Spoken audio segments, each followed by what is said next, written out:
belonged with many organizations that claim to change your life, change your attitude about yourself, and this is totally different. I feel like I can apply it now.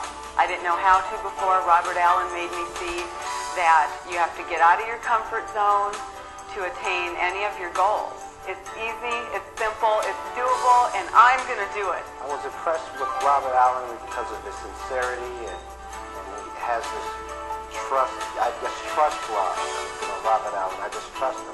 The most important principle that I learned at the Robert Allen seminar here in San Diego was that you need to keep a balance in how you take a look at doing your investments. And I also learned some other things about personal ways to manage finance, ways to handle tax-related items, and a number of other important issues that aren't just strictly related to real estate. That was an added surprise. I wasn't expecting the seminar to go into those areas in the depth that they did, but it was a real treat, and I really am very happy I attended the seminar. Certainly, my child, who's 8 years old, can use much of this information, and it's going to be just wonderful to impart this information to her, because I feel so good about myself that I'll make her feel better about herself. And I've never heard of Robert Allen before, and I received his letter a couple of months ago for the wealth training, and something inside of me said, I need to do this. And I took the letter, and I thought I didn't have the money, so I borrowed the money. And I came out here and stretched myself more than I'd ever done before, taking a big risk. Telling my friends, and they were saying, oh, what are you doing? You know, I can't believe you're going to be doing this. And so I decided to go ahead and take the risk and come out regardless of what anybody else was saying. So I came out to the program of the wealth training and met Robert Allen for the first time. And learned how to, in the wealth training, learned how to build wealth, either short-term wealth building or long-term wealth building, how to create wealth, how to save wealth, how to protect your assets, how to protect that wealth. And not only that, the wealth training gave me something inside of myself to reach down and see the wealth that was in myself, to help me achieve the goals and dreams and aspirations that I have, that I've had, that everyone has. Hello everybody, my name is Robert Allen. How are you? All right, we're going to be talking today about creating wealth all day long. We're going to talk about how to make money flow into your bank accounts faster than they've ever flowed before. Does anybody disagree with that? No? How many of you like to have some more of that? Raise your hand and say, yes, Bob? Yes, Bob. Absolutely. Well, that's what I want to do here today for you. And I'm going to take some experiences that I've had over the last 20 years of teaching people how to create lifetime streams of income. I'm going to download that into your brain here today, so that as you leave here today, you go out the rest of your life, you'll be able to do what you really want to do, create the kind of wealth you've always wanted to create for yourself, achieve the kind of success, because starting today, that's going to happen. Now, what we're going to talk about is some of my experiences on how to create wealth. I've been teaching wealth for a lot of years. I graduated from college in 1974. I graduated in the 1/3 of my class that made the top 2/3 possible. And I want you to know that I didn't start off to be rich. I just started off to be financially independent, but I didn't know quite how to do that. And most people in our country don't know how to do that because they're not trained. Did you ever go to a class in all your college education and all your high school or elementary education that talks about how to create wealth? Did anybody go to a class like that? Wealth 101? How many went to Wealth 101? None of you? Who teaches us how to manage our money, how to take care of our finances? Does anybody teach us? Well, where do we learn it then? Yeah, trial and error. We learn it from our parents, most of whom didn't have it. We learn it from our school teachers, most of whom don't believe you should have it. And therefore, none of us learns how, in the greatest country on the face of the planet, how to create wealth. There's no class on it. Nobody teaches it.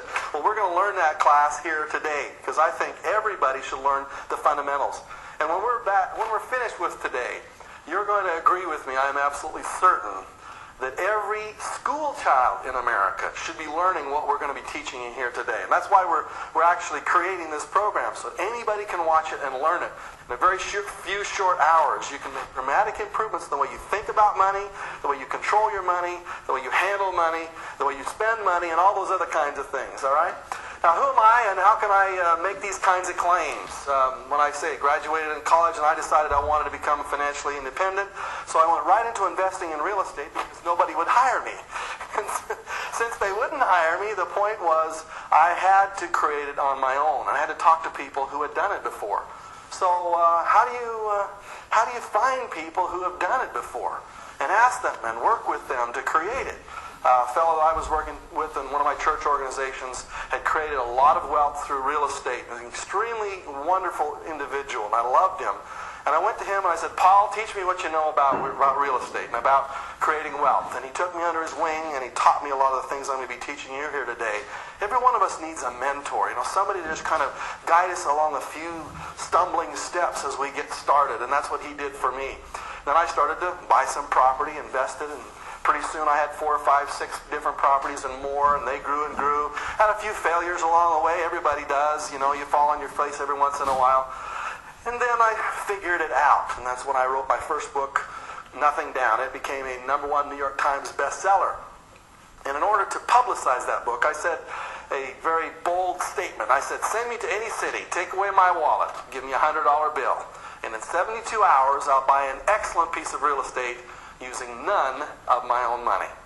Well, the LA Times heard that statement. Actually, it was printed right there in a full-page ad in their paper. And when they saw it, they had to approve the ad. And there was somebody in the legal department says, can he really do this? And they said, well, we think so. And they said, well, you better challenge him to make sure that he can. So they called me on the phone, sent an LA Times reporter to the Los Angeles airport, and they, agreed upon time. I showed up there early in the morning, and the LA Times reporter handed me an airline ticket, and we flew to San Francisco. That's the city they chose. Dropped me in that city, took away my wallet, gave me 5 crisp $20 bills, and 57 hours later, I had bought 6 pieces of real estate, over $600,000 worth of property, and proved for once and for all that anybody can go into a city and having, just basic knowledge about creating wealth in real estate can buy property with little or no money down. To that point, it was kind of like breaking the 4-minute mile. Nobody really believed that it could be done.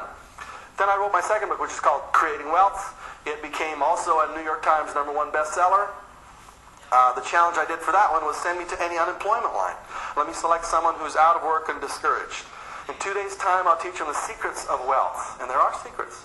And in 90 days, they'll be back on their feet with $5,000 cash in the bank, never to set foot in an unemployment line again. We went to St. Louis, Missouri. They dropped me right there in front of the unemployment office. I walked right inside to talk to people who were literally on unemployment. It was the scariest experience I ever had in my life because I wasn't familiar with that environment, frankly. I don't like to be unemployed. I just don't want to get anywhere close to that area. But I wanted to prove that anybody, no matter who they are, can create wealth from no matter where they are. Because a lot of people, when I did my challenge in San Francisco, they said, well, Bob can do it. He's got an MBA degree. He's got a master's in business, which didn't mean anything, frankly. Yeah, he's experienced it before. He's bought raw property before. But what about somebody who's never done it before? And so we went to the unemployment lines and picked 3 people, Mary, Philip, and Karen, and Nora, and pulled them right off the lines and taught them for 2 full days. A lot of information I'm going to be teaching here today. Actually, you're going to learn here today, in this one day, magnitudes more information than I knew back in the middle 80s when I taught those people in the unemployment lines. So this is going to be much better than they received. In fact, in a less period of time, they went off to make their fortune, and all of them did very well, created $5,000 cash in their 90 days, and off they went to create their long-term goals, which is what you're going to do too. When I did my 3rd book, when the challenge came out, I wrote a whole book about that experience. It was a very powerful book for me. I went on to the Regis Philbin show. How many of you heard of Regis before? Regis and Kathy Lee. They challenged me to come on their show in skeptical New York City to pull somebody out of their studio audience, somebody who wanted to achieve financial freedom in a short period of time. The audience was about this size, frankly. Anybody that was in that audience could have been selected to come right on the show with Regis and myself and Kathy Lee. And well, let me see. If you were in that audience, how many of you would like to come on up on the Regis and Kathy Lee show in front of everybody and let me teach you how to...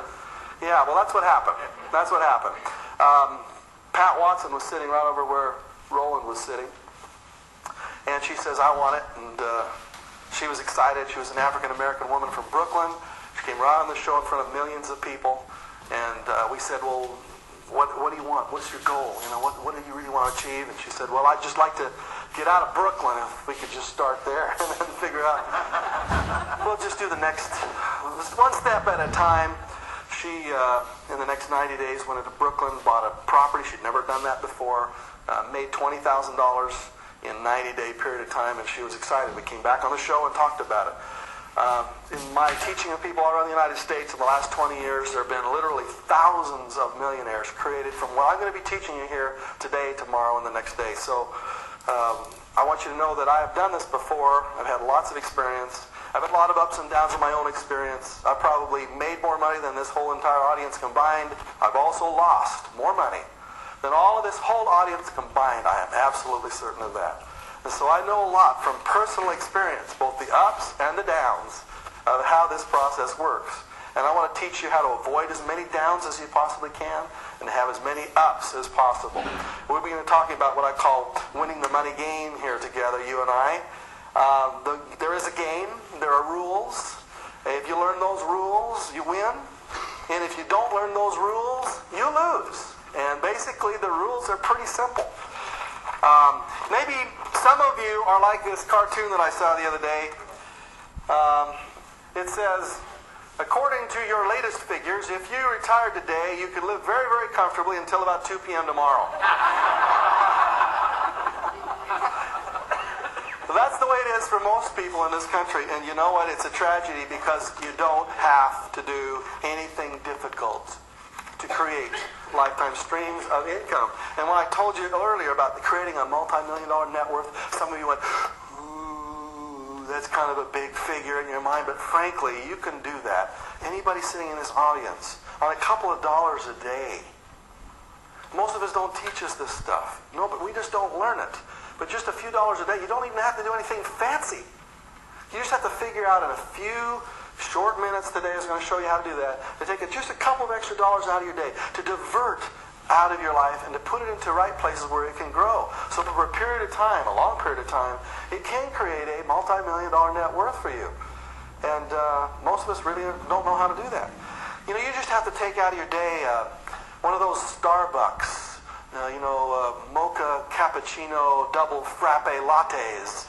You know, if you just miss that once a day and put that $2-3 that you would spend there into your long-term financial future. Anybody in America can do this. They don't have to be business people. You don't have to be money-grubbing, rich kind of people either, you know, those kind of people you read in the newspapers.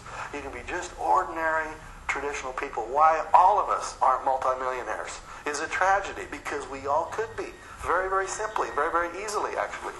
So these are some of the things that I'm hopefully going to be able to teach you here today. There's a mindset out there that all of us are really trying to learn when it comes to wealth. And as a matter of fact, if you have the right mindset, then you tap into this, you know, the flow of it. And if you don't have the right mindset, they almost seem to be outside the flow of it. So, how much money do you save? Absolutely. It's absolutely essential. If you're not saving any money, you're basically saying you don't want to be wealthy. Now, 5 years ago or 10, 15 years ago, for me, I didn't care about those kinds of things. See, I was just making money so fast that I didn't really look at it very carefully. I just thought to myself, you know, I can create wealth anytime I want to. I just go out and make some more money. I'll start a new business, or I'll buy another piece of real estate. And I didn't look at these factors like saving money. This has become, of course, more in vogue over the last 5 years as baby boomers are beginning to change their whole attitude about wealth. We weren't taught how to do it, but we've learned through life that there are certain habits that you have to have. And saving was one that I did not have for most of my adult life. It's a habit that I do have today, and it's absolutely critical. Every one of your children should be taught how to do that particular process. You see, when you ask the question, why do so few people win at the money game? It's because most of them have not followed these rules. If you look at our country today, we find that the poverty line is about $10,000 worth of family income. And 20% of us live below that poverty line. I think probably in San Diego County it's probably more than that, because it takes a lot more money to live here. From $10,000 to $50,000 worth of income, 67% of the American population earns between $10,000 and $50,000. So when you add up the 20 and the 67, that's 87% of the population earns less than $50,000, which isn't wealth by any stretch of the imagination. Between $50,000 and $100,000, there are only 10% of the population earn that kind of income. And when it gets above $100,000 to $1 million plus, it's only 3%. The actual figure I say 3%. It's actually 2.4% of the American population earns above $100,000 worth of family income. Now let's see, where do you want to be? If you had your choice, where would you like to find yourself? Hello? Yeah, want to come up here? Okay, good. That's where I want to take you. Like I say, you're not going to have to do a lot of fancy things to get there either. You don't have to be an entrepreneur in order to get up to this level. You just have to change in the way you've been doing your money for your entire life. So the question that we want to ask you is, where are you, and where do you want to be, and when do you want to get there? And how are you going to get there? And do you have a plan? And if you don't, well, you got to get a plan. We're going to be teaching that here before we're finished. Most of us in our life have not been taught what I call the 7 secrets of extremely prosperous people. If you analyze the lives of very successful, very prosperous people, you'll find that they have some things you like and you'll have some things you don't like, but they definitely have some attitudes and some beliefs and some techniques when it comes to making money and how they make and they keep their money. And what I would like to teach you is what I hope every school child in North America learns, that these 7 secrets are very easy to learn, they're very simple to understand, they don't require lots of brains, they just require just a tiny little bit of discipline. And one of the things that most of us have never been taught is the attitude that we have about our money. So what I'd like every one of you in the room is to take out a dollar bill right now, if you would please. Everybody dig into your wallets or purses. Pull out a dollar bill.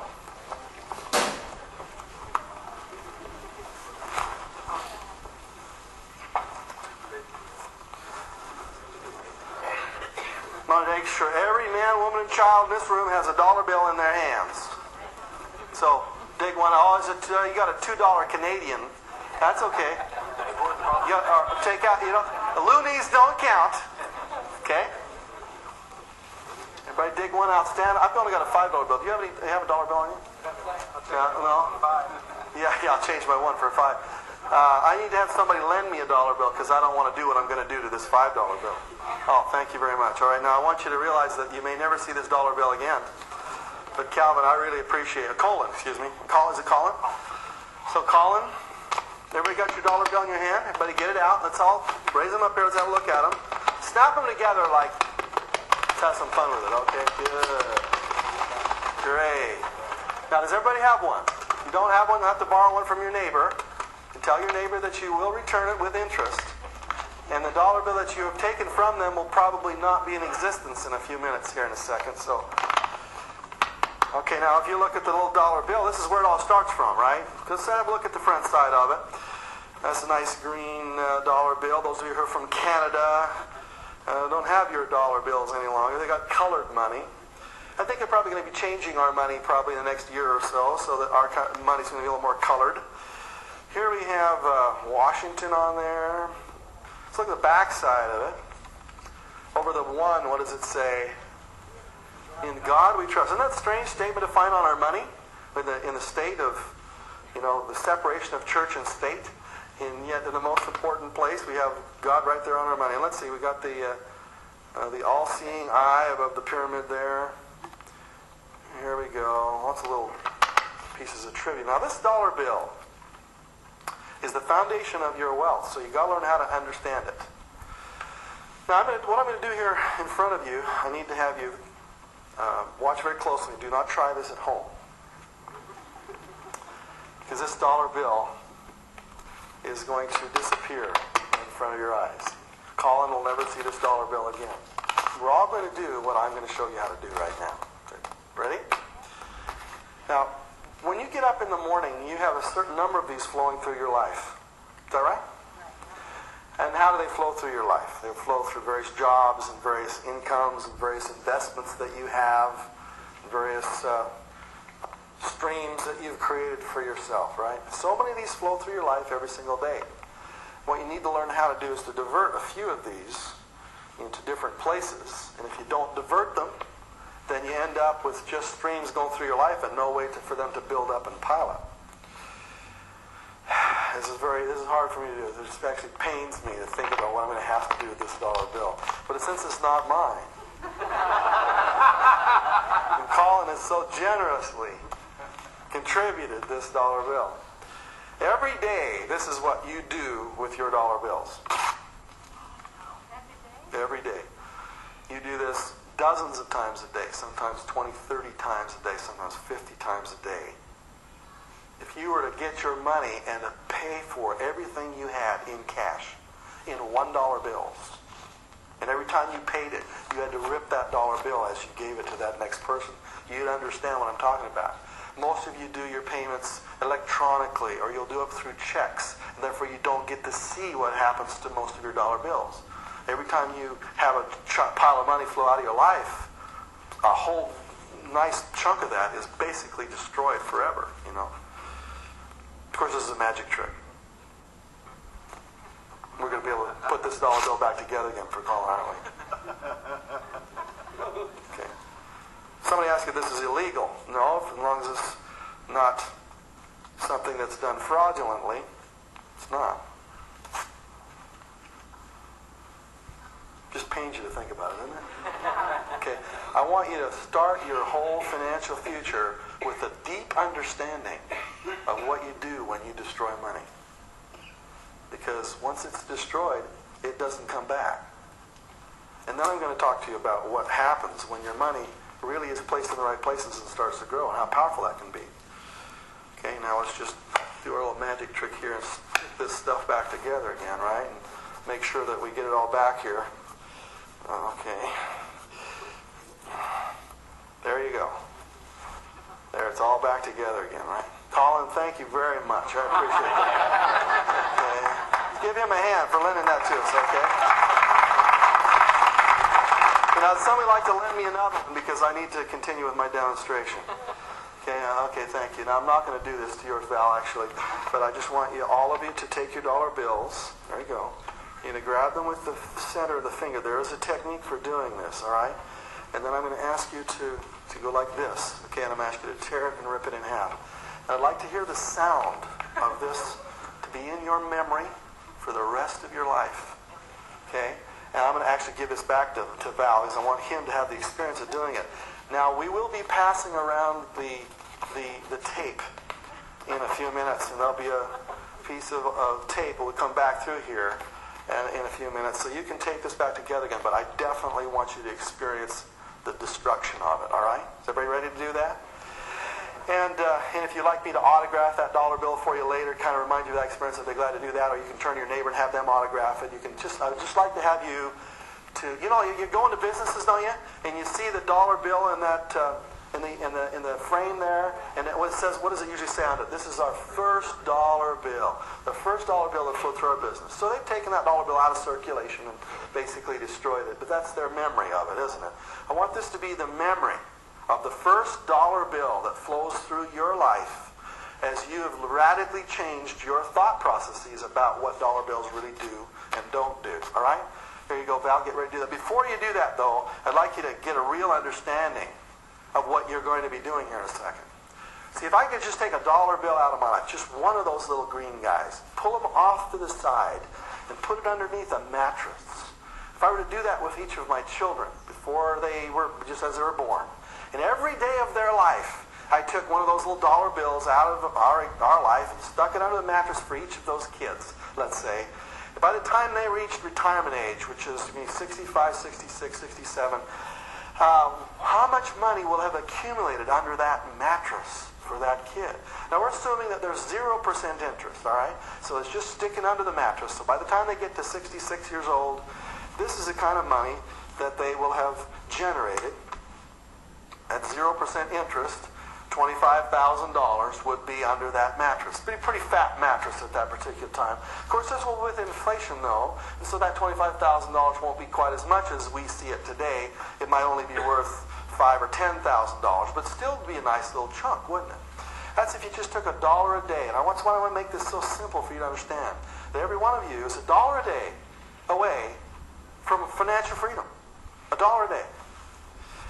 At 3% interest, if we stuck that same dollar a day underneath a mattress at 3%, there'd be $75,000 sitting there by the time those kids reached their retirement age.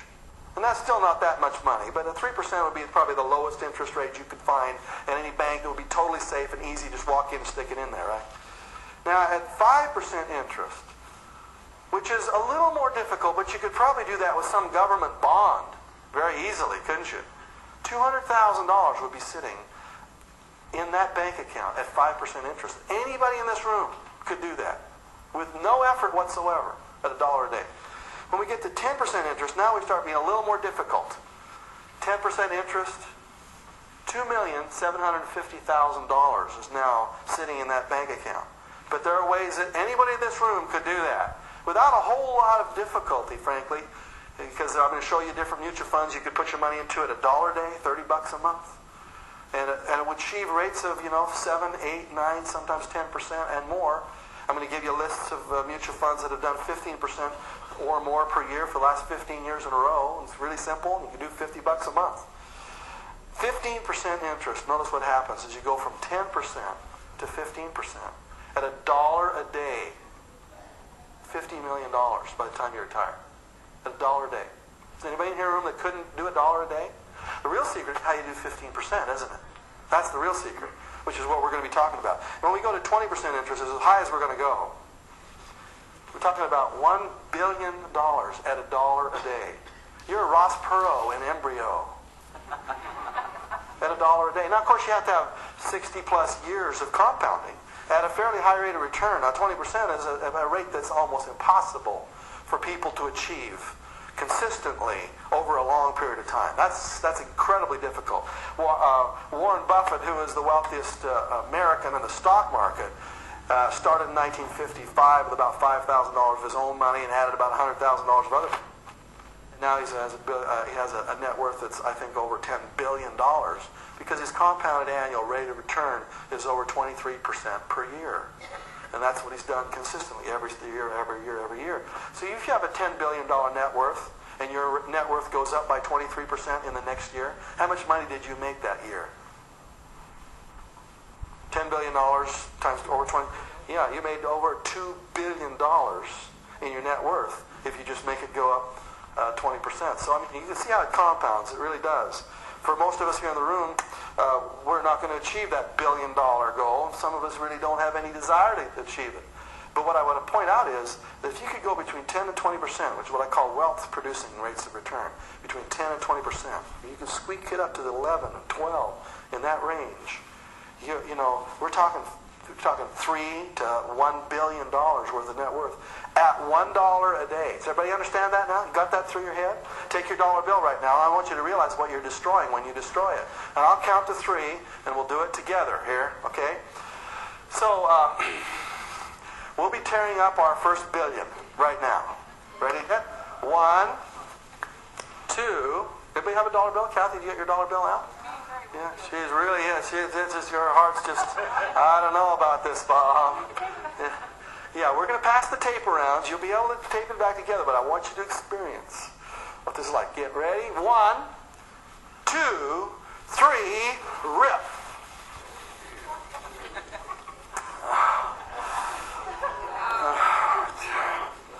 Isn't that kind of like the sound of your fingers on a chalkboard? That's what I want that sound to be like. Every time you just see yourself throwing, well, like when you're sitting there in the arcade and you're watching your kids go through quarters. You ever had that happen? And they're standing there and they go over to the machine and they put that $5 bill of yours in that machine and then it clinks and you hear this rush of coins sloshing down in that little metal thing down below and they pick up the tokens. Why do you think they haven't changed it into tokens? To remove it from money. So that it removes it from the process of thinking about it. Once they've changed it into tokens, it's just a piece of coin. It's nothing. It's just a little piece of orange stuff. So what? I throw it in the machine, it doesn't really count. But does it count? Because when you put it into that machine to change it into tokens, you basically destroyed it. And you turned it into a few minutes of fun for your kids. But wouldn't it be nice to take those kids and say, listen, I'm going to give you the $5 for the tokens. But I want you to give me one of those dollars back. And instead of us playing for an hour here, I want you to play for 50 minutes. And we're going to take the 10 minutes of the time, and we're going to go out and have, we're going to go for a little walk or something. And I'm going to take that dollar that you would have destroyed right here in this building. I'm going to put it away for you. That extra dollar. So that it's going to start to grow. So by the time you go to college, you're going to have $20,000 or $30,000 in your account. And by the time you get out of college, it's going to be $30,000 or $40,000 or $50,000. By the time you get your first 5 years under your belt at your career, you're going to have $100,000, $200,000 under your belt. By the time you get to 20 years in your career, you have $1 million or $2 million under your belt. And then you can decide whether you want to work at that career or not, if you want to. See, that's what you're going to be doing with your kids. So when you destroy that money, you're teaching yourself a lesson. You're teaching your kids a lesson, all right? How many of you think that would be possible for you to teach your kids a lesson like that? See, raise a hand on that. It's tough, because in our day and age, our kids are not taught this way, are they? So, we talk about what I call the lifelong secrets. So, as you turn to your page in your manual, let's just fill in some of these blanks, shall we? Wealth is when small efforts produce big results. Poverty is when big efforts produce small results. What I just taught you is that small efforts over a period of time, compounded, can produce big results. But if you take your big efforts and you don't handle them correctly, they end up with nothing. So in your lifetime, how much money is going to go through your fingers? In your lifetime, on the average, how much money is going to flow through your fingers? At least $1 million is going to flow through your fingers. If you're making $25,000 a year times 40 years, that's $1 million. So the question is, how is that going to stick? You take two people at the same job. This person works and that person works. They end up with the same basic salary, and they work for their 40 years at that particular job, all of which, of course, is a myth. To have a job that you could work at for 40 years. You could do that at my dad's age, but you can't do that now. And you end up at the end of 40 years, and one of them has had all their money flow through their fingers, and they're on Social Security. While the other person has got a multi-million-dollar net worth with the exact same salary that went through their fingers. Well, what's the difference?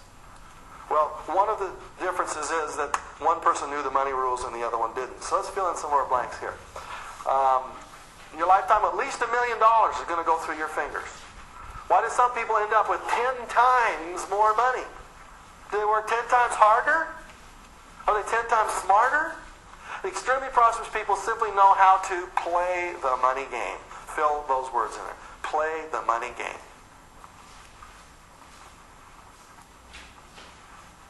Okay? Play the money game. There's a game. You know how to play Monopoly, don't you?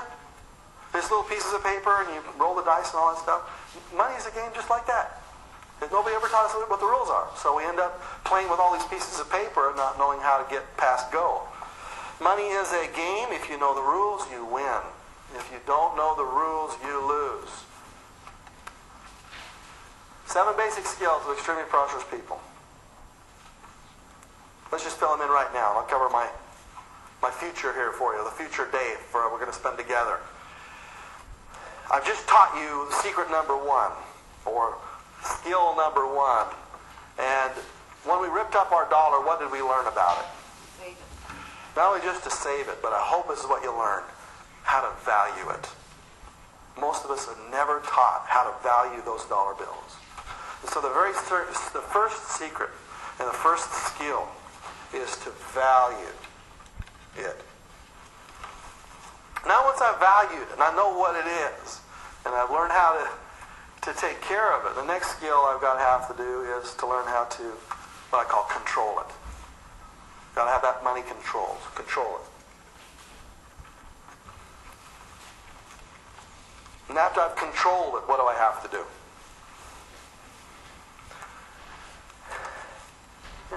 Yeah, I've got to learn how to save it. And I'm going to be teaching you before we get down here this morning that you have to save it. Most of you save it, but you don't save it.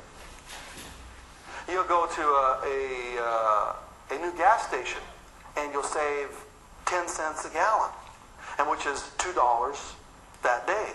But then you don't save it. Because I ask you, where's the money? And you say, well, I don't know. You don't have it, right? So you're all this budget conscious, but you got to know, you got to show me where the money is once you save it. Then I have to learn how to invest it.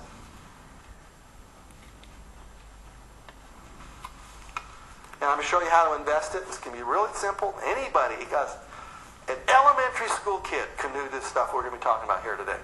Number 5, I've learned how to make it. And there's a difference between making money and investing money. Entrepreneurs do this. Anybody can do the investing part, but to be a person who makes money, you have to learn how to be an entrepreneur. Then finally, you have to learn how to shield it. Shield it. In the 50s and the 60s, we could just make money. We could put the properties in our own names. We could just act as if we were wealthy. We could be conspicuously so. In the 90s and beyond, I'm going to show you that conspicuous consumption is not only economically stupid, but it's socially stupid and it's dangerous. In other words, you need to live like a millionaire, but look like a pauper on paper. And I'll show you how to do that. Okay, and finally, is what I call share it.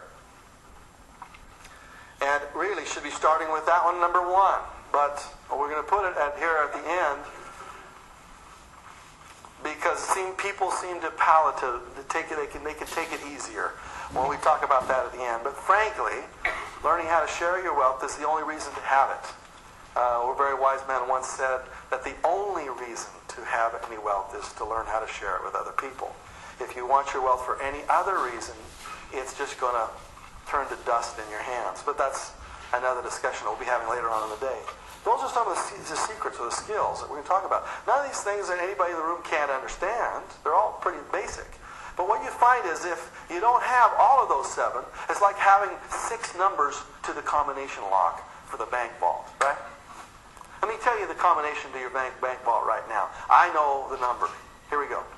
1, 2, 3, 4, 5, 6, 7, 8, 9, 0. I have no idea what order those go in, or how many turns to the left or turn to the right, but that's the combination lock. And so if you have 6 of these things up here, and you don't have the 7th one, or you don't have it in the right combination, then it really doesn't, the bank vault doesn't open for you. For instance, what if you don't value your money? If you don't value your money, eventually one of these days you're going to make a stupid investment decision, and you can lose it all. What if you don't control your money? Well, then you don't have the money to invest and to save. What if you don't save it? Well, then you don't have the value of it. What if you don't make the money? You don't know how to create it on the side, and you lose your job. Then you're out. Then you're really out in the woods. What if you don't know how to shield it, and somebody sues you for a lawsuit that wasn't your fault? You're driving down the street, and somebody blindsides you, and then they sue you for everything you've got. See, these kind of things can happen, and if you don't know how to shield your money, you're in deep trouble. What if you don't know how to share it? What if that sharing process means that you don't know where to leave it to when you move on to the next stage? What if you were able to change your attitudes about that and have this one thing create the wealth in itself? What if the universe was on your side, I guess is what I'm trying to say. See, if you look at really wealthy people, and I'm using wealth with a capital W, if you look at people who seem to have it all, then you look through this list and you find out that almost every one of them, if not to a person, will do every one of these things. And yet you look at people who have made it and lost it. Of course, I'm one of those people who have made it and lost it a couple times, but I've learned now. This is the stuff I really practice. But let's take Donald Trump here, for instance. Where has Donald got it wrong? He may be extremely prosperous today. Maybe he's a billionaire, but one of these days he's going to make another mistake. Let's go down the list and see which one he gets wrong. Does he value his money? Does he control it? Does he save it? No. Does he invest it? Yeah, he does. Does he make it? Yeah, he's really good at making it. Does he shield it? Yeah, he's pretty good at shielding it. Does he share it? No, it doesn't share it very well. Okay, let's go up here. This is, of course, what we know. Okay, I think he doesn't value it by the way he spends it. You see the way he spends his money? Anybody who is conspicuously spending like that obviously doesn't understand money. Now, if you take Warren Buffett, for instance, and you look at the house he lives in, you can see he really values every dollar. He lives in the same house he bought in 1955. His office space that he controls, a $10 billion empire, is 3,000 square feet. His office is a corner little office. That's 200 square feet in a corner. When you come in to look for his computer on his desk, they say, "Where's your computer, Warren?" And he says, "I am a computer." He doesn't spend money frivolously. He takes care of it. And when you look at people like John Templeton, who have the Templeton Growth Funds, very, very prosperous, extremely successful. Some of you have made any money in the Templeton Funds before? Anybody have any money invested in Templeton? Here's John Templeton, who is probably a very spiritual gentleman, extremely frugal, takes care of his money, he values every penny of it. If you look down this list, you'll see the ones that are probably going to end up keeping it. I'm going to show you why Donald lost it the first time.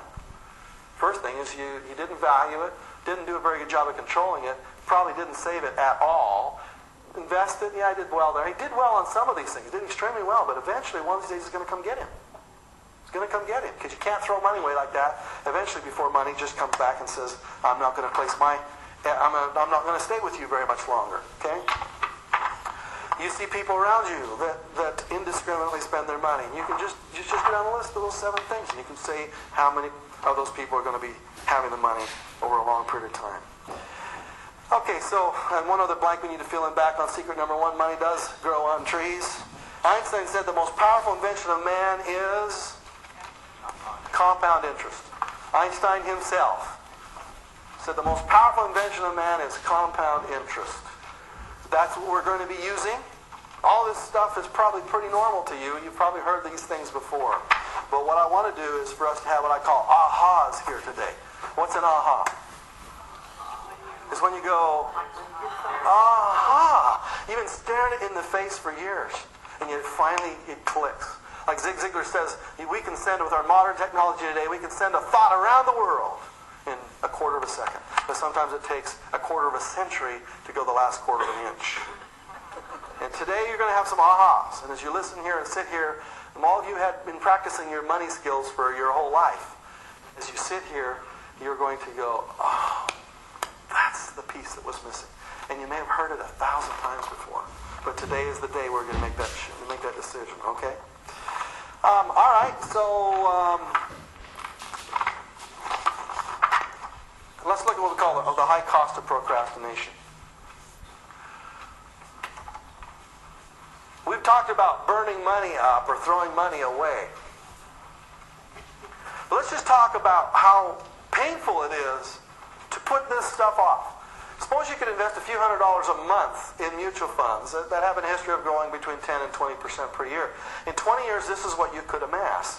Suppose you could take a couple $100s a month and invest it, okay? If you could invest $100 a month at 10 to 20%, your compound future value would be $310,000 in 20 years. Anybody planning on living another 20 years? Who's planning on living another 20 years? So this could happen to you, that $100 a month. Now, the way I do it in our family is I have them pull it right out of my bank account. I don't even see it, and I don't write checks for it.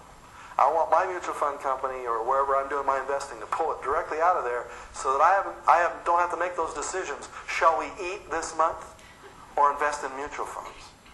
I don't make that decision. I say, we'll starve. I'll figure out a way to get the money because I want to make sure my future is prosperous too. If I do 200 a month, that's 600,000. 300 a month, that's 900,000. 400 a month, that's $1.2 million. 500 a month, that's $1.5 million. Suppose you had 200 a month to invest, but you decided to wait a year. Oh, I'll just do that next year to start. What does your procrastination cost you? It's going to cost you $114,000 in future dollars. Money that could you lose forever. That's $312 a day. By not starting now, you're burning up your future. See, what I'm trying to say is, if you don't start immediately, then a year goes by, then you start, right? By the time you reach that 20th year, there's going to be $100,000 less sitting there waiting for you. So that really what you do is you basically made the decision that I want to destroy my future. Does that make sense? When you wait today, just today, you've said, I want to rip up $312 in the future. Well, that's no big deal. That's just, $3 a day today, but that's $312 a day in the future. See what I'm saying? So the key for you got to do is not only do you have to be careful with your money, but you have to start this process immediately. When we're done, you want to immediately start putting in place things that we're going to be talking about. So by the next Monday, you are in process. Now, many of you are already in process, and I take my hats off to you. The last 5-6 years, life has taught us that we have to be more careful. But if I were to look in the lives of some of you, I would find financial chaos going on. And I'm going to give you the tools here today to change that financial chaos into financial control. Like some control of your life, financial life? That's what we're going to talk about. Good. What we want to do now is have what I call ahas. We do this every time we have a break. And aha is when you learn something. Oh, yeah, I got that for the first time. So give me a couple ahas here as we move into our first segment. Yes, right here. Liana? It takes more than just making money and saving money. You got to do. Yeah, it takes more than just making and saving. There are some other steps involved in there. Good, thank you. Oops, sorry. Give me another one.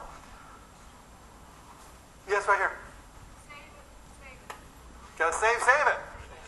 That's right. Okay, and we'll be doing more of that here in a few minutes. Give me another one. Yes, right here. Terrence. Tearing the money up. Tearing the money up. Being aware of how much money gets away from you. Every day. How many of you got that one? That was a good aha for you, tearing that money up. Okay, good. Give me another one over here. Power of procrastination. The power of procrastination. That's right. And I'll be teaching you some more about procrastination here in a minute. Give me another one. Value. You got to value that money. Good. Over here. Power of compound interest. Most powerful invention you got working on your side. I'm going to tell you the opposite of compound interest. You see, some of you have compound interest working against you, right? Except your interest rates are 18 to 21% on some of your credit cards. And interest doesn't sleep. You go to bed, it doesn't sleep. It's cranking every second of every day. And why you want to know why it's hard for people to get out of debt? It's because that interest is high. It's hard to get out of it. So as soon as you get into it, it's like that tar baby, you know? Stick your hands on it and you try to get out of it, and every time, everywhere you touch, you just get more and more involved in it. What was the name of that story? I can't remember. Rare rabbit, you know? You just get stuck in there and you can't get out of it. All right, well, let's talk about some people who've been really good at making and keeping their money. And I'm going to actually share some names with you that in the press, if you were to ask them whether they were, good people or not, you'd probably have some real mixed reactions. Because the press kind of guides the way we think about wealthy people. But I like to look at the results of what wealthy people create. And that's what I think is wealthy. To create wealth, to be able to control it well enough, to be able to create a constant pool of cash that blesses generations of people. That's what I would call a good definition of wealth. And so as I look in the dictionary, actually I look in the encyclopedia under the word foundation. And a foundation is a legal entity you can set up to have your money bless people thereafter, based upon the rules of your foundation. So you look at the largest foundations in the world, and what are some of the names you're probably going to see on those foundations? You're going to see Rockefeller, which is synonymous with the word. You're going to see Ford. You see Carnegie. You see Kennedy, you bet. You see Mellon. Reynolds. You're going to see every one of these people kind of set up foundations, and so that when they're gone, the money's still there. It's still cranking out, and it's blessing millions of people. And I would dare say that everybody in this room, every one of you, has been directly and specifically blessed as a result of the money of some people you probably don't like all that much, frankly. The money for disease research that's been spent over the last 100 years on diseases and all kinds of things. Your life has been prolonged directly. Take Carnegie, for instance. When he died, he says it's a sin to die with money, basically. So what he called the gospel of wealth was he created a huge net worth, $600, $800 million. By the time he died in, I think it was 1915, he had managed to give it all away. He said, if I die with any money, that's going to be the greatest disgrace of my life. And what he did is he gave it away to various communities throughout North America and started their libraries. And in fact, over 2,000 different communities in this country and in North America and Canada have libraries called the Carnegie Library. He funded the library, built the library, put books inside it, and give it a process so that it could continue to fund itself.